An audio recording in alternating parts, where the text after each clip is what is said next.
At the beginning of the film, we see a car standing on the side of the road whose engine is on, but there is no one inside it. The surrounding area feels quiet and extremely disturbing, and the events that lead to this moment are much more troubling than this scene. This story centers on 4 friends who had decided to meet one last time before going on their own professional paths. Tyler, James, Jessica, and Fisher sit in a car and go out in search of something to eat. After reaching a certain point, they leave the city behind and take a turn from the main road. After that, they should have taken another turn, but it never appears. The GPS keeps giving them instructions to go straight. But after some time, Tyler feels frustrated and decides to take a U-turn, thinking that maybe they had missed the earlier turn. When they are returning, everyone is watching carefully, and Tyler suddenly hits the brakes. There is no road in front of them. It just ends. There is nothing ahead of the car except forest. This makes absolutely no sense because they had really come by the same way. The others think that maybe they have missed the turn again, but Tyler is completely sure that there was no turn at all. He cannot understand how trees could grow where the road was before. He gets out of the car, goes near the trees, and even clears the ground to see if the road has been buried underneath. There's nothing there, just solid ground in the dense forest. James also steps out, and at that very moment, he sees someone sitting inside the forest. For a moment, he thinks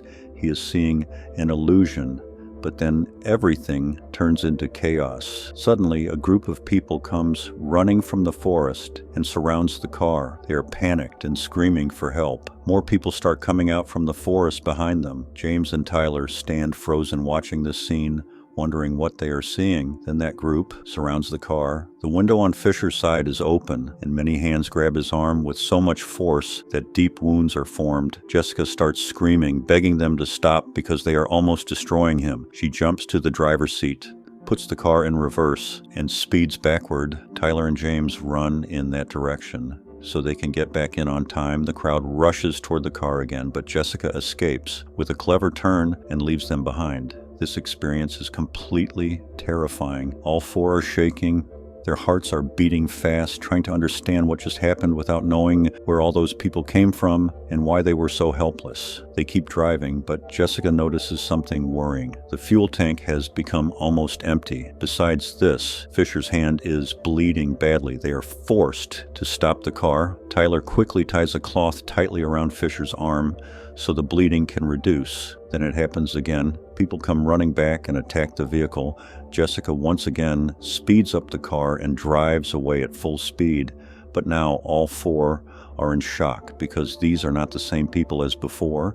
The first group is far behind them. The new people have come directly from the forest along the side of the road. This means the entire forest is full of people. No matter how far they drive, as soon as they stop, they will be surrounded again. The only plan is to keep moving forward and stay alert for a turn. As soon as it appears, they will get out of this place and never come back to this road. At least, that is what they believe. They keep driving. 6 hours pass. The sun is about to rise, and this is where things become really strange. The car is still running. The fuel should have finished long ago, but the meter has not moved even an inch. It is stuck exactly where it was 6 hours ago. This is not possible, but the madness is that all this is happening in front of their eyes. Since the time they came here, Jessica stops the car again so they can change seats. James remains especially careful and makes sure the engine never turns off. If the fuel meter is not moving, then who knows what will happen if the car is turned off. Maybe it will never start again. All 4 step out of the car for a few moments, still trying to understand why they have not seen a single turn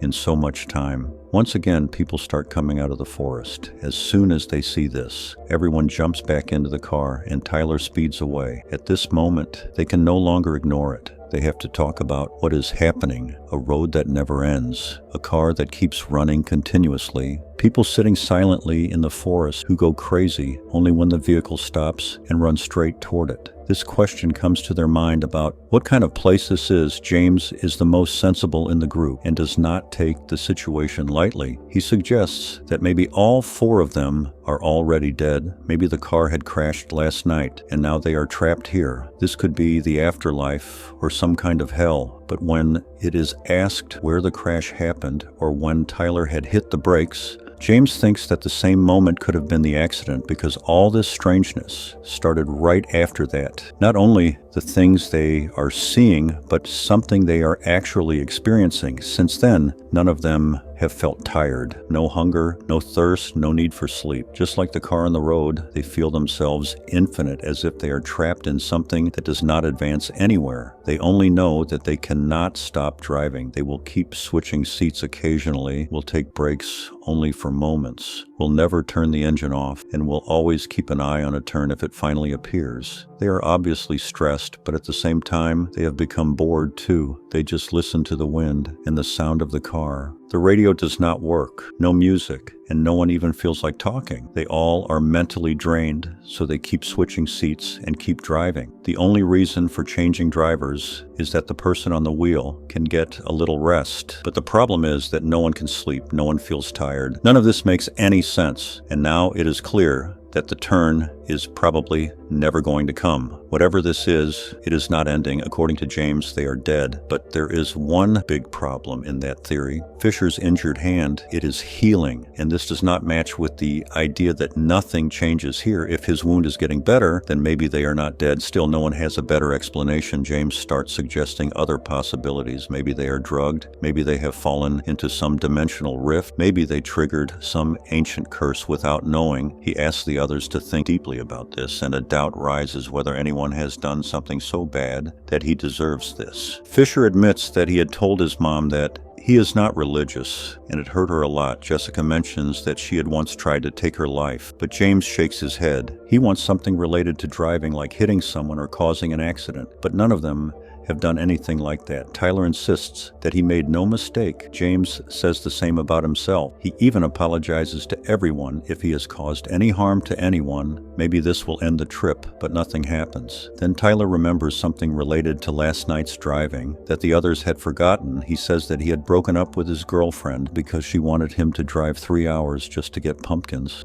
Tyler thought breaking up was easier. Now, ironically, he is stuck in a never-ending trip. But for how long can they just keep driving? The road is not ending, so they will have to try something different. They purposely stop the car and start blowing the horn to attract the forest people. They set a timer on the phone, then they discover 1 minute and 30 seconds. Every time the car stops, exactly 1 minute 30 seconds pass until the people panic and start running toward the vehicle. This means if they stop, they will have only 90 seconds of peace, or 90 seconds to enter the forest and look around, because those people do not attack them. They only care about the car. So they decide to take advantage of this opportunity, because sitting still will not solve anything. As soon as morning comes, they stop the car again.